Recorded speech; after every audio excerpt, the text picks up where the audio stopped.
This is Wallet Brief, where we break down what actually moved the U.S. economy this week, without the noise. If prices, interest rates, jobs, housing, or taxes are quietly changing your money, this is where you stay informed. Let's get into what really happened this week, and what it means for your wallet.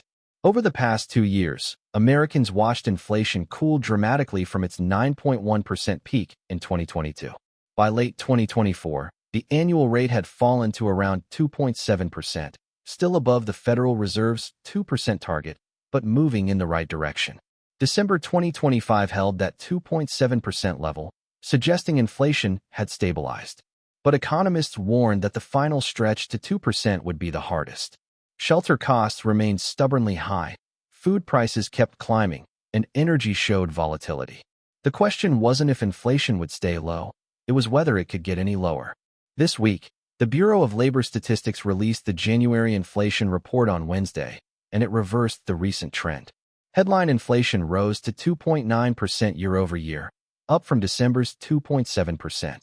Core inflation, which excludes food and energy, ticked up to 2.7%. Monthly price increases showed broad pressure. Overall prices rose 0.4% in January. The biggest culprit was shelter, which jumped 0.6% for the month and now sits 3.2% above last year.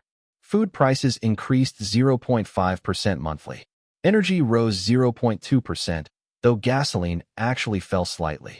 Some categories deflated. Used car prices dropped 1.1%, and communication services fell 1.9%, but those declines couldn't offset the housing and food increases.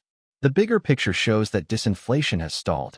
After falling steadily from 9% to under 3%, inflation is now stuck in a range between 2.7 and 3%, well above the Fed's 2% goal.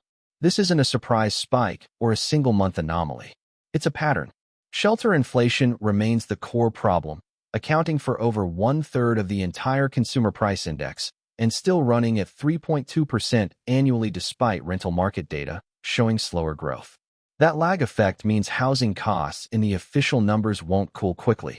Food and energy are adding pressure too, particularly as gas prices reverse their recent decline.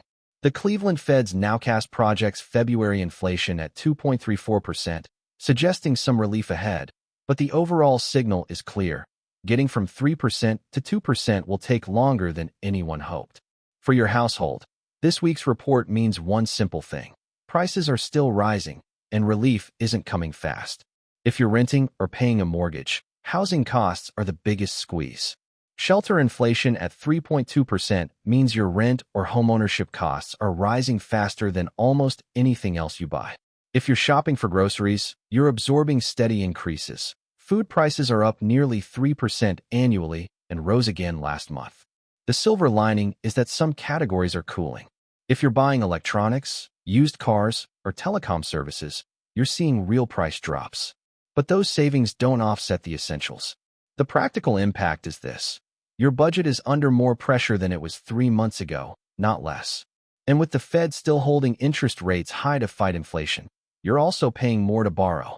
The double squeeze, higher prices and higher rates, is the reality for now.